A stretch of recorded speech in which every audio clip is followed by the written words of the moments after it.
मामला दर्ज करवाएंगे? जी, हम आयोग के चेयरमैन के खिलाफ जरूर मामला दर्ज कराएंगे और हम आयोग को इस चीज़ के लिए हम एकदम जिम्मेदारी पूर्ण कर रहे हैं कि आयोग के प्रति हम मामला दर्ज कराते हुए कहेंगे कि यह जो भी उपद्रवी हुआ और जो भी भाड़े के लोग आए, जो भी असामाजिक लोग आए, हम तो ऑन रिकॉर्डेड कहते हैं कि जेएसएससी का सीसीटीवी फुटेज जारी किया जाए। 15 नामजद में से एक भी ऐसा स्टूडेंट नहीं है जो आयोग के गेट के अंदर भी गया है। एक भी ऐसा स्टूडेंट नहीं है जो आयोग के कार्यालय को और न ही आयोग के गाड़ी को जरा सा भी क्षति किया है और न ही कोई पत्रकार को अभद्र व्यवहार किया है। 15 नामजद में से फिर भी एक तरफा क्यों कार्रवाई किया जा रहा है?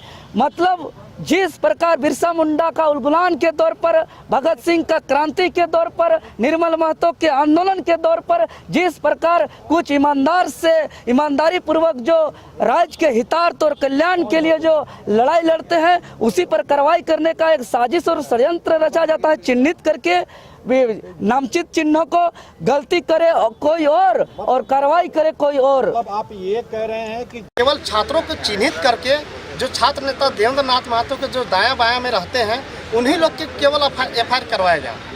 बाद बाकी और तो होना चाहिए, वो सीसीटीवी कैमरा में फुटेज में सारा डिटेल है, उसके माध्यम से एफआईआर होना चाहिए। लेकिन ये गलत है। अगर जो भी इस जयचंद के माध्यम से किया गया है तो ये सरासर गलत है, नहीं होना चाहिए।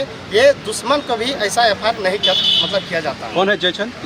जयचंद देखिए वैसा व्यक्ति है जो गद्दार, ना वो किसी जाति को होता है ना धर्म को होता है।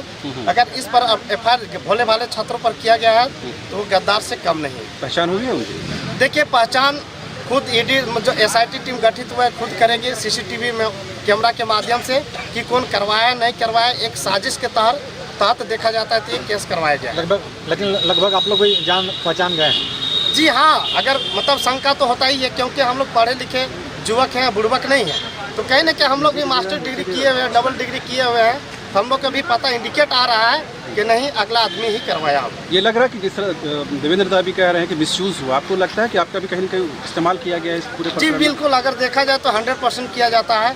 अगर हम चाहते हम एक छात्र हैं तो हम गए थे, अगर हम छात्र नहीं रहते तो हम नहीं जाते। जी, छात्र ये भी हैं, पीजीटी के भी दिए हुए हैं एग्जाम, छात्र नेता देवेंद्र नाथ महतो। अगर छात्रों की आवाज़ बनते बनते उसको छात्र नेता ही घोषित हो जाता है। अगर छात्र नेता घोषित नहीं होगा तो क्या वो सीमेंट का फैक्ट्री का मालिक घोषित होगा? क्या ये रोड के ठेकेदार घोषित होगा? क्या वो जमीन का दलाल घोषित होगा? नहीं होगा। वो छात्रों की आवाज़ उठा रहे तो छात्र नेता घोषित हो गया, ये जाहिर सी बात है। लेकिन जो छात्र नहीं रहते हुए, ना टीचर रहते हुए, ना मतलब कि कुछ नहीं रहते हुए, क्यों किस हिसाब से जाते हैं भाई? इशारा आपका साफ है। जेएसएससी ऑफिस वही अभ्यर्थी जा सकता है जो शोषित और पीड़ित है। हम जैसे शोषित और पीड़ित हैं तो हम गए, लेकिन आप ना छात्र है ना कुछ है, तो फिर वहाँ पर जाने के मकसद क्या है? यानी कि छात्रों को भड़काने का मकसद है जी, और एफआईआर करवाने का मकसद है। साफ जाहिर होता है, ये साफ जाहिर होता है। और इससे साफ जो है सीसीटीवी कैमरा में फुटेज है, जल्द से जल्द जो गलती किया उसके ऊपर एफआईआर होना चाहिए जी। यही हम कहना चाहते हैं, क्योंकि हम लोग एक छात्र है, आतंकवादी नहीं है और हम लोग आतंकवादी जैसा नहीं कर सकते।